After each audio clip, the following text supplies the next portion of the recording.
I just want you guys to know that it can be that way, so get ready.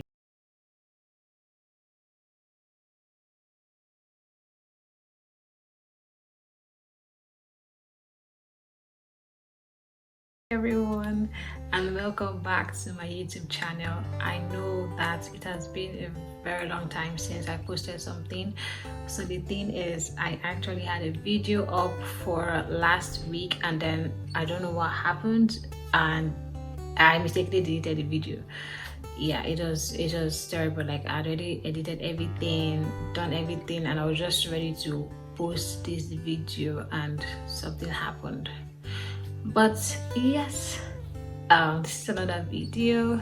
Thank you so much to everyone that has subscribed to my channel, everyone that keeps on watching my videos, everyone that has shared my video, everyone that has liked my video. I appreciate you guys a whole lot. To my new subscribers, welcome, and to my old subscribers, thank you so much for sticking with me. Okay, so today's video is going to be about things that I wish people really spoke about for people that are relocating to Canada, so that at least you know what you're coming to meet.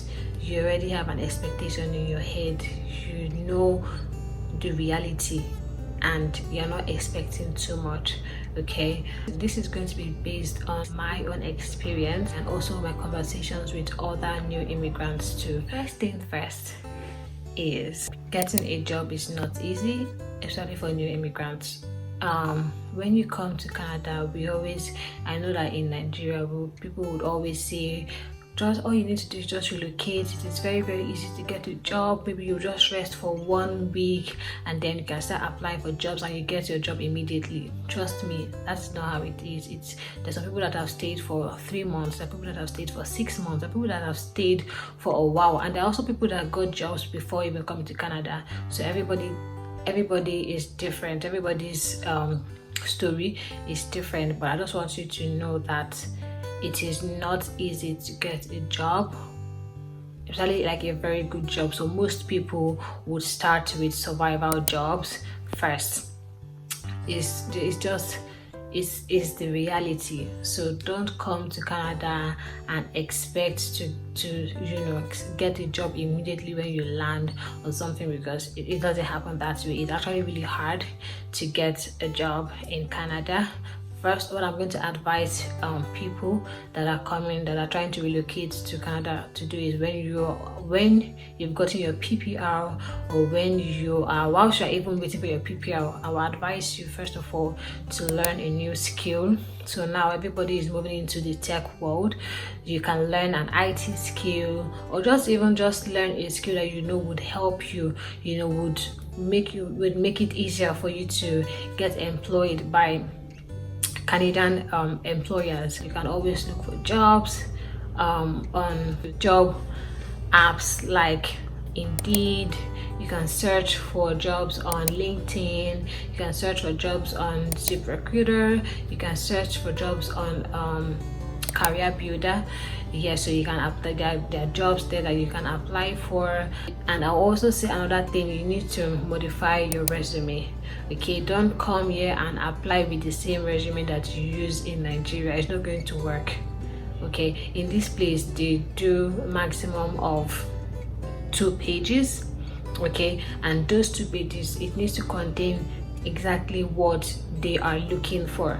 You cannot be applying for a customer service role with a resume that you used to apply for a tech role or for a teaching role. It's not going to work. There are different things that they are looking for, right? So if you want to at least get responses from recruiters, then you need to apply with the right resume. Second thing is, I know that when I was coming to Canada, my friends told me, don't bring anything, don't bring any clothes, just bring foodstuffs. You don't really need to get anything. I also watched YouTube videos that talked about don't bring anything, you're not going to wear it and all that. And so I did not bring anything. I came during the winter period anyways, so I just got outfits for the cold. I left every other thing that I had in Nigeria. I'm not saying that you should bring every single thing, but I'm just saying, because in my own case, during summer I had to start getting new stuff, especially things to wear to stay at home. I'm going to advise you, if you are coming, bring little outfits, especially like stay at home outfits that you can even use to go out, except maybe you have the money. I feel like as a new immigrant, you want to save all the money that you can save instead of using it to get stuff that you had in Nigeria and you just left them. That's what I've been doing. I've been buying like new things because I left almost all my clothes in Nigeria. So I'm just going to say, bring your clothes. I'm not saying that you should bring maybe like natives, like bring everything, because you might not really wear it, but just bring things that you know that you'll be able to, you can be wearing at home, and maybe to do groceries and all that stuff instead of having to buy every single thing all over again. Okay? Next thing is getting a house is difficult, especially for new immigrants. Yes, I was very lucky because I was very intentional about getting a Nigerian as my landlord, because I felt like they are going to be more understanding and knowing where we are coming from and all that stuff, because the requirements that you need in order to get a house or an apartment is really, it's just they'll ask you to get a referee, they'll ask you to get your pay stub, they want to see your credit score and all that. And I'm like, but I am a new immigrant, for crying out loud. I don't have all these things. Like, what if I don't have anybody in Canada? What am I going to do? So it's just really, really hard.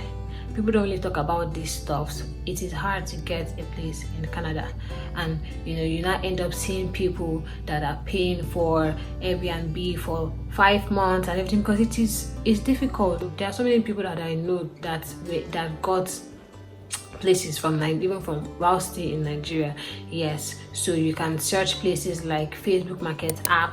You can also search Kijiji. That was where I searched and I got my own place, and I was also very intentional about getting a Nigerian. I mean, I'm not saying all Nigerians are going to be understanding, but I think some of them are going to be understanding because they know that you're coming from Nigeria and they might not really have all these requirements that they need. My landlord is a Nigerian and he was very, very understanding. I told him that, I didn't have all this and didn't have all these things, but so he was understanding and he allowed us to get the place. So it all depends, but I just feel like you can start doing your research whilst you are still in Nigeria so that it will be way easier for you. Okay. The culture shock is real. Like, before I came to Canada, I was hearing Canada is very lonely, it's boring, you can get depressed out of loneliness if you do not have a partner.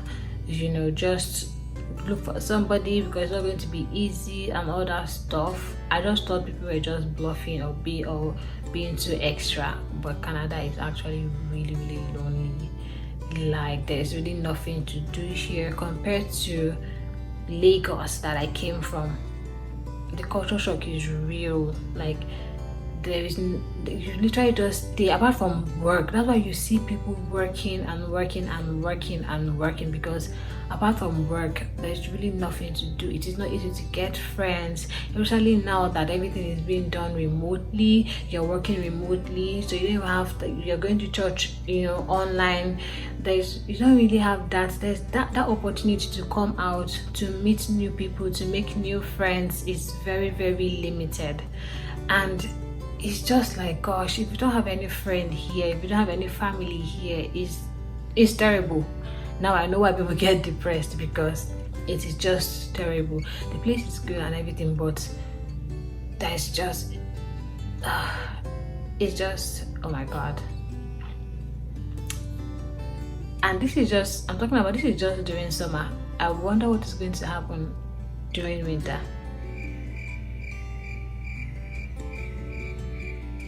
Yeah, I don't think I want to find out. I'm lucky that I at least I have very few friends that are there, but gosh, that's the reason why I would advise people to get hybrid jobs or try to go out more, maybe go to a physical church, and just so that you can meet other people, because you can be in this country, stay here for a year, and you would not be able to even make even one friend. Yes, everybody just minds their business. Nobody wants to know what you are doing. Nobody wants to intrude, into your privacy. Everybody just literally on their own, doing their own thing and everything. Like, it's just, except maybe there's not even except, like, it's just very, very lonely. It's really, really lonely. One thing that I'm going to mention is, man, foodstuffs are expensive here. I'm really, really grateful that I was able to get my Nigerian foodstuffs, because the African store, the things that they sell there is really expensive. I'm not saying you cannot buy it, but it's expensive. You can afford it, but it's just really expensive, and so I'll advise anyone that is coming to get your foodstuff. Obviously, there are some things that are not allowed, but get whatever you can get. I know people that literally got everything apart from the things that are prohibited, that you cannot bring, but get everything so that you don't have to spend your money to be buying things that you would have just gotten for a more cheaper rate in Nigeria. Another thing is, the Nigerian community is not so great. So I'm not just talking about myself, I'm talking about, like I said earlier, my conversations with other people, other Nigerians. Okay, like, it's just, when you come here, you see the way the Indians work together, you see how united they are, you see how everybody wants, their fellow Indians to succeed, to thrive, maybe at work or as an immigrant. They make things easy for each other. Like, I know when I was looking for a house, and this place that was literally, like, normally this place would have been really expensive, but it was so cheap. But the only requirement was you have to be an Indian. That's how easy they make things for each other. Like, they work so, they are just so united. I know that in Nigeria we have that mentality that me, when I came here, I suffered, and so you cannot just come here and think everything is going to go your way. You have to suffer too. Like, can we just stop that, please?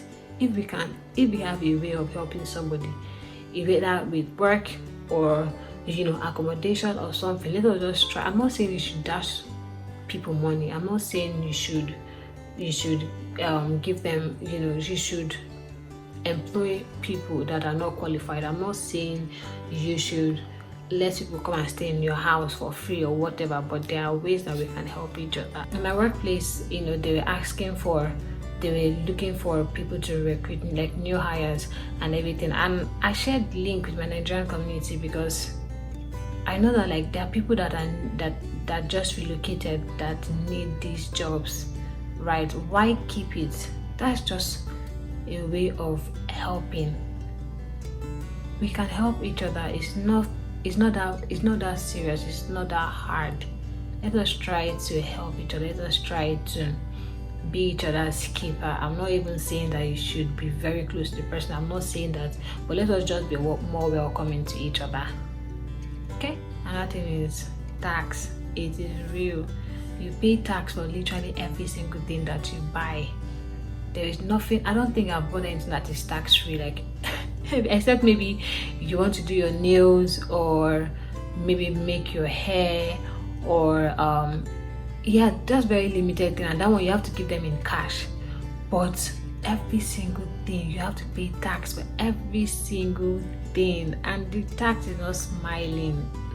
Like, at the end of the day, especially even like with your salary and everything, you know that you really worked hard, you're expecting this amount, and then when it comes out, you're just like, what? when they finally remove the tax and everything, like, what? This is what I worked for. The tax is real, especially in a country, coming from a country like Nigeria, where we pay tax, but we only remove our tax in our salaries. But in this place, everything that you buy, from water, everything that you buy, you must pay tax. I think it's something that we're going to get used to at the end of the day, but it's just the tax is just everything that you do in this country, you must pay tax for it. You can't, if you want to play, you're going to pay tax for that play. If you want to eat, you're going to pay tax for that food. If you want to drink, you're going to pay tax for it. If you want to go clubbing, you're going to pay tax for it. Every single thing, you pay tax for it.